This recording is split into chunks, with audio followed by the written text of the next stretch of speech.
efficiency with advanced features like smooth all-floor suspension, ADA ramp navigation, and stable liquid delivery.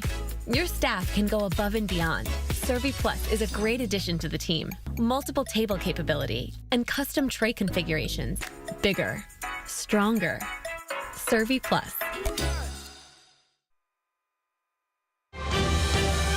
Coming up on Arirang News. South Korea is successfully winning gold medals at the 2024 Paris Olympics. The country won its fourth gold medal on Monday as Ban Hyo-jin secured the top place in the women's 10-meter air rifle just several hours ago. The latest update regarding North Korea says that the North Korean leader's daughter, Kim Jong-un, is being trained to succeed her father, while the regime leader's health seems to have deteriorated as he weighs about 140 kilograms with some weight-related diseases. South Korea's total population rebounded last year after 2 years of dropping on the back of a growing number of foreign residents. The decrease in the birth rate is resulting in the working age population falling, while senior citizens aged 65 and above have reached over 9.6 million.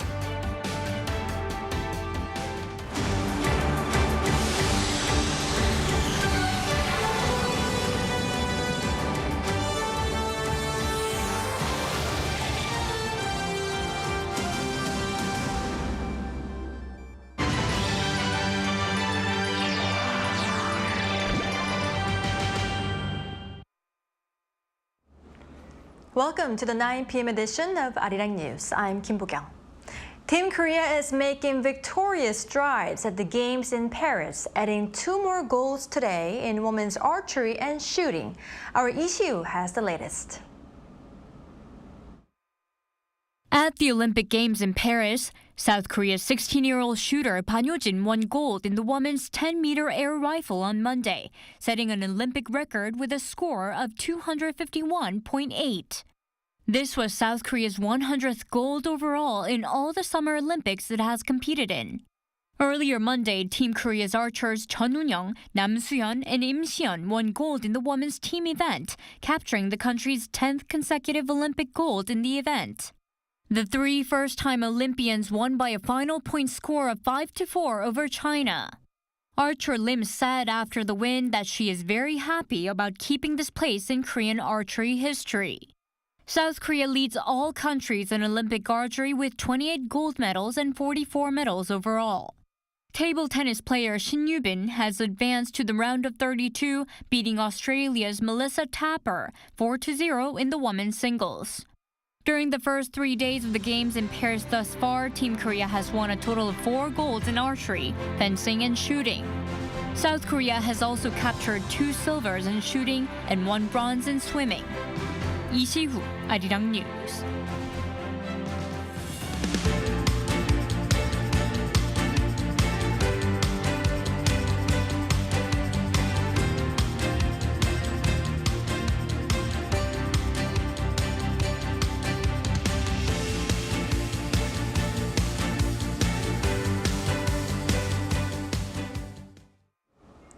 Shifting gears a bit, South Korea's intelligence agency says North Korea has begun training Kim Jong-un's young daughter as his likely successor.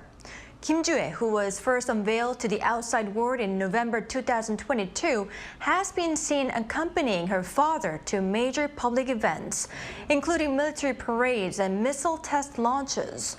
The National Intelligence Service said although Kim appears to be her father's likely heir, it did not rule out the possibility that another sibling could succeed the North Korean leader.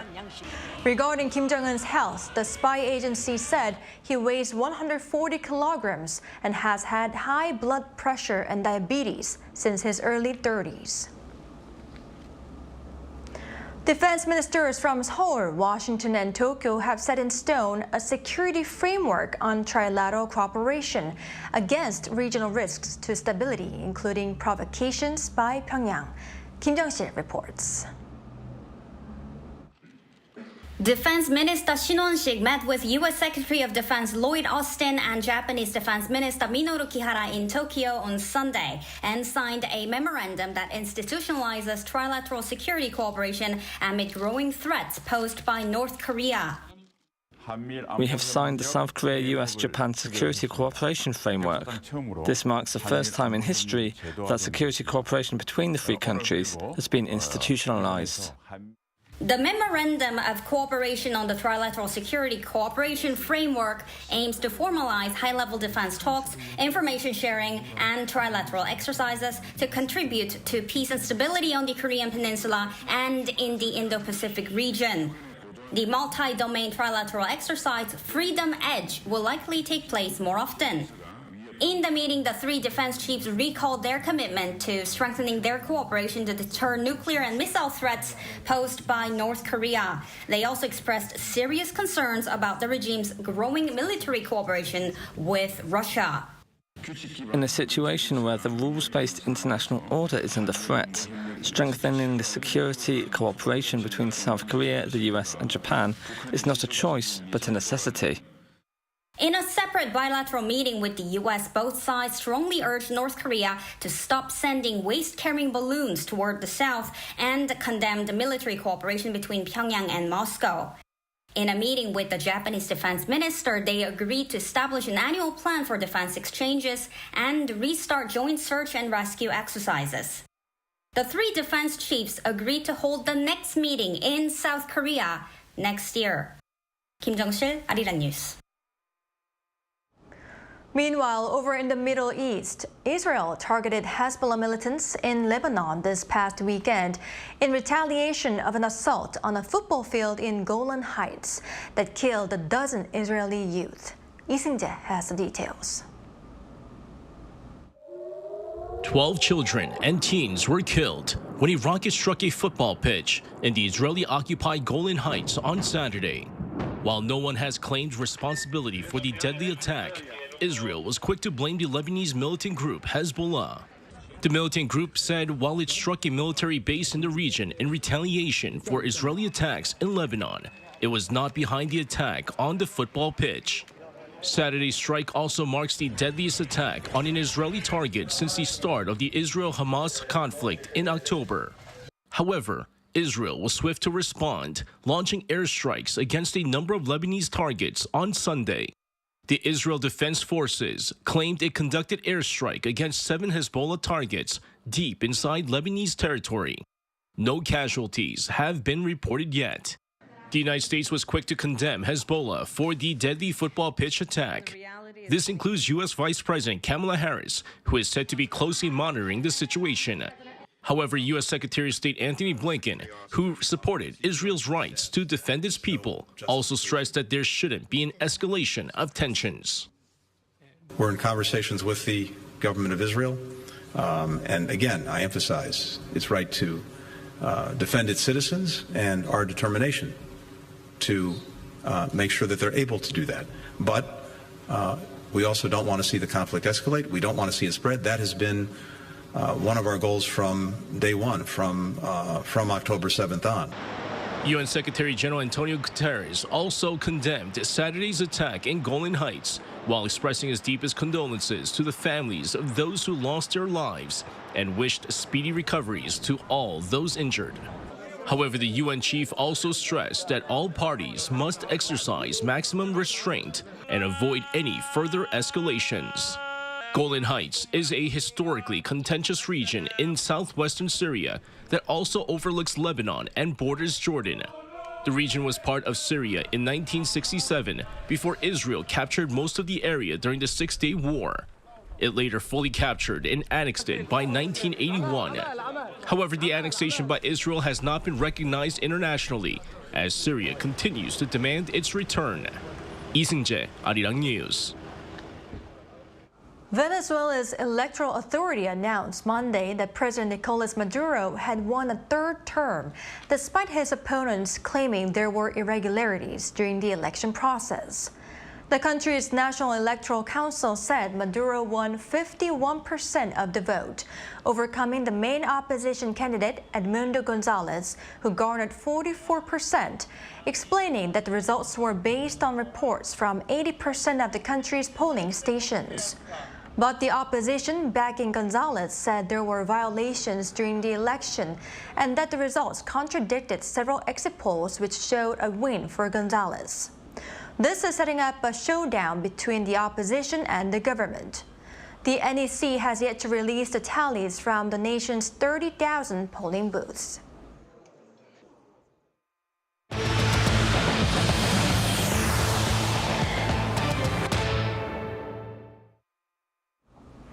The country's population in 2023 turned around to report an increase. It was mainly due to an influx of foreign residents, while the number of local citizens continued to fall. Park Gun-woo has the latest figures. The population in South Korea is up for the first time in 3 years due to a rise in the number of foreign residents. According to Statistics Korea's 2023 census released on Monday, the total population is around 51.7 million, up 0.2% from the previous year. The total population had been seeing on-year decreases since 2021. The number of foreign nationals who've lived in the country for at least 3 months or entered the country for the purpose of staying that long jumped by over 10% on year at more than 1.9 million people. Chinese and Vietnamese nationals accounted for over half of the total. Statistics Korea says that more foreigners coming to Korea after the pandemic and the expansion of the employment permit system are major factors behind the rise. It also said the number of multinational families, including households with naturalized Korean citizens or foreigners who got married to Korean citizens, saw an increase of more than 4% on year. And that's a jump of over 24% compared to 2018. At the same time, the agency's data shows continuous falls in the population of South Korean citizens living in the country since 2021. The number shrank to below the 50 million people mark for the first time in 4 years in 2022. But that fell by more than 100,000 last year. In detail, the working age population, or those aged 15 to 64, shrank by around 140,000 on year, while those aged 14 or under also decreased by over 240,000. Due to the country's aging society, the number of people aged 65 or older saw an increase of more than 460,000, making a total of nearly 10 million. That led the median age of the country to rise to 45.7, up 0.6 from the year before. Park Gun-woo, Arirang News. The number of tourists visiting South Korea is recovering to levels before the COVID-19 pandemic. According to the Korea Tourism Organization on Monday, the number of those who visit Korea in June saw a year-on-year increase of nearly 50%, exceeding 1.4 million. This is the highest figure since COVID-19 was downgraded to endemic and has recovered up to 96% of the same month in 2019. By country, most of the tourists came from China, followed by Japan, the United States, and Taiwan. The total number of tourists from January to June this year has now reached 7.7 million. TMON and WeMakePrice, the e-commerce platforms of Singapore-based Q10, filed for court receivership on Monday. The two marketplaces have been failing to repay vendors operating on their platforms amid the liquidity crisis their owner, Q10, is going through. The Seoul Bankruptcy Court will review the company's applications and decide whether to accept the request within around a week. According to government estimates, the two owe vendors around 210 billion Korean won, with the figure expected to rise as additional transactions are nearing their settlement dates. Meanwhile, the Ministry of Justice imposed an overseas travel ban on the founder and CEO of Q10, Gu Young-bae, on the same day. At the National Assembly, ruling and opposition lawmakers continue to lock horns over broadcasting bills, with another filibuster currently in progress. Our political correspondent Shin Ha-young with the latest. After a parliamentary vote brought an end to a ruling party-led filibuster, the National Assembly on Monday passed an opposition-led proposal calling for a revision to the Foundation for Broadcast Culture Act. The bill calls for an increase in the number of board members and an expansion of the government's authority to recommend members to media-related academic associations and viewer committees. It passed with 187 votes in favor amid a walkout by the ruling People Power Party. The vote followed a day-long debate initiated by the PPP on Sunday after the main opposition Democratic Party tabled the bill. Under the National Assembly Act, a filibuster in each bill can be halted after 24 hours if at least 3/5 of the parliament agree to do so. The DP has been pushing for contentious broadcasting bills aimed at reducing state influence over public broadcasters. Among them, two of the bills, a revision to the Act on the Establishment of the Korea Communications Commission and a revision to the Broadcasting Act, were passed by the opposition-controlled National Assembly on Friday and Sunday, respectively. The PPP opposes the bills, saying that they would increase the presence of progressive figures on the Public Broadcasters Board, while the DP argues that they are necessary to normalize broadcasting. Right after the vote on Monday, the DP tabled the last remaining revision bill, this time regarding the Korea Educational Broadcasting System Act, prompting the PPP to initiate another filibuster in protest. The final bill is also expected to pass the National Assembly on Tuesday. However, the PPP plans to advise President Yoon to exercise his veto power against the four bills. 3 of the bills were passed last year by the opposition-controlled National Assembly, but were vetoed by the president. 신하영, Arirang News. In other news, the first public robot facility has opened in the capital city, Seoul. Our Lee Soo-jin explains what it could mean for related research and testing. We live in a day and age where humans are focused on building robots that can tackle labor shortages across different industries. And with the opening of this new research facility in Seoul's Gangnam-gu district, research institutions and companies alike will now be able to test and certify their robots as Seoul's first public robot research facility. It has been difficult for AI startup employees to travel all the way to Changwon or Incheon to carry out tests, but now they can do that here in Gangnam. I believe that this will boost the competitiveness of the manufacturing sector as a whole. Businesses that are the backbone of the manufacturing sector, such as metal and car part manufacturing companies, have been losing steam due to their heavy reliance on skilled artisans, as many have begun to retire with no new workers to replace them. To assist these businesses, artificial intelligence is being used to train Meister robots to learn the skills of these artisans. This machine, for example, that was used by a skilled artisan for decades, has been transformed into a Meister robot that can do what the artisan did all by itself, based on data that was collected for 2 years. Even though the artisan is now retired, his knowledge of how much pressure must be applied to the polished rod can still be used. And research on Kpop is also being actively carried out. Cobots enhance productivity by taking on repetitive tasks of sorting out different pieces of equipment into certain shapes and colors, thereby freeing up humans to carry out more complex tasks. But because cobots work in the same space as people, they are required to have safety certifications that were previously unable to be obtained domestically.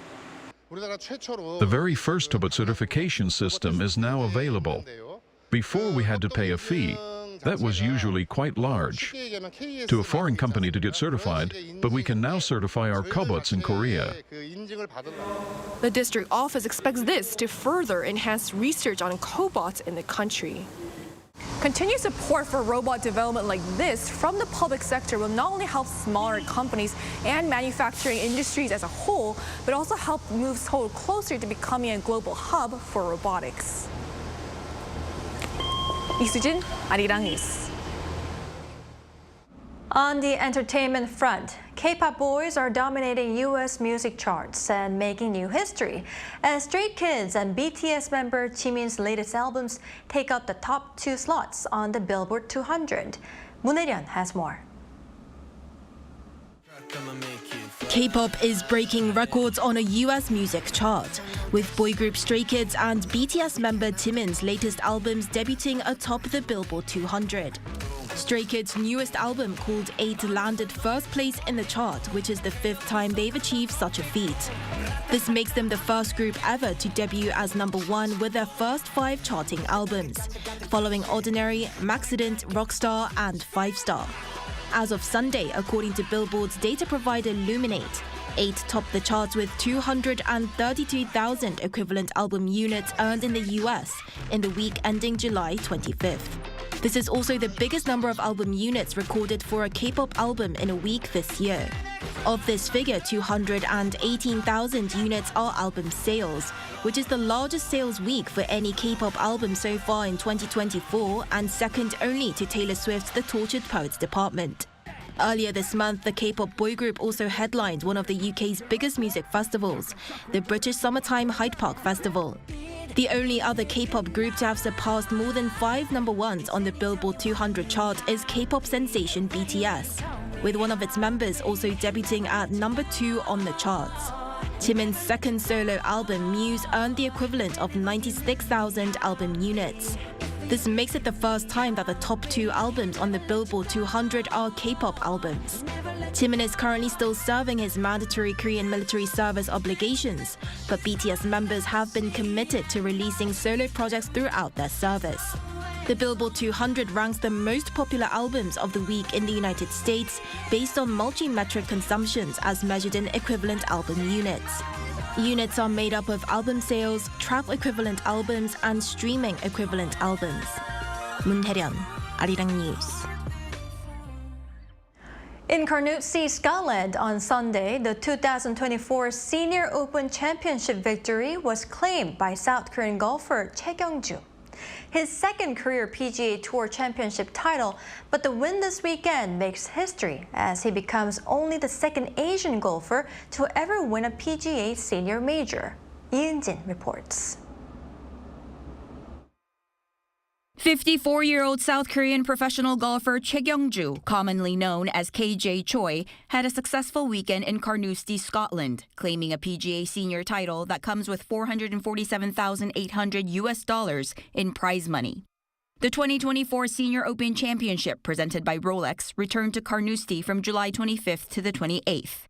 Choi led by 1 stroke entering the final round, then shot 4 under 32 on the back 9 to finish at 10 under 278 total, beating Australian Richard Green by 2 shots. But the 8-time PGA Tour winner had a rough start, hitting a bogey and dropping further shots at the 5th and 6th holes before gaining momentum with back-to-back birdies on the 9 and 10.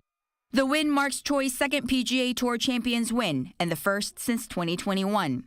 In 2007, Choi finished tied for 8th at the 2007 Open Championship at Carnoustie. As well as his 8 PGA Tour titles, the South Korean has won a European senior title and, with his win at Carnoustie, has become only the second Asian golfer to ever win a PGA Senior Major. The Senior Open Championship features male players aged 50 or over, one of the most sought-after titles in the senior game, and is the third major of the Legends Tour season. For the weekend, Paul Broadhurst from England placed 3rd at 6 under, while Stephen Ames from Canada came in 4th at 3 under. Eun-jin, Arirang News.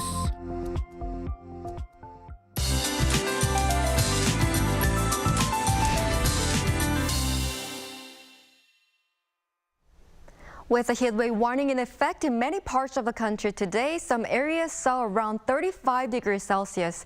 Currently, a heatwave warning is in place in most parts of the country. In fact, Seoul has been under a heatwave warning for 5 days. These tropical nights and the scorching heat are expected to continue this week when August begins.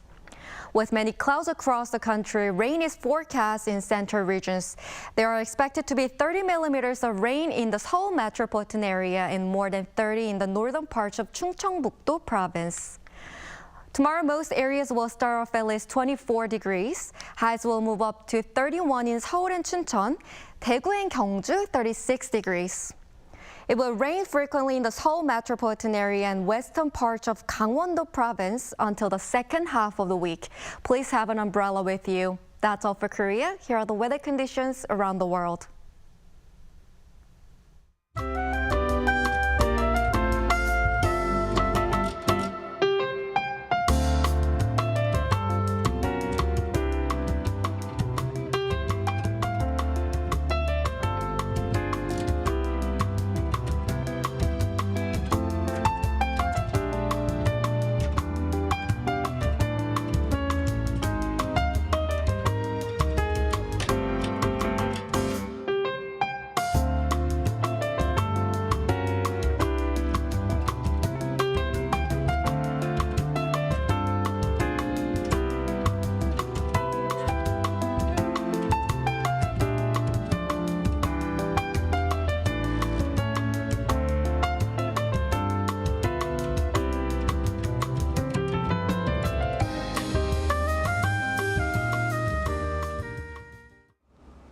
That's all we have for today. Thank you for watching.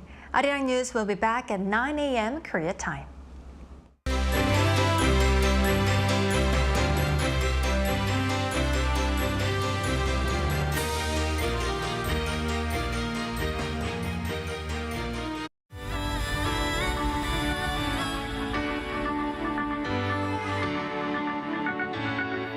Completely new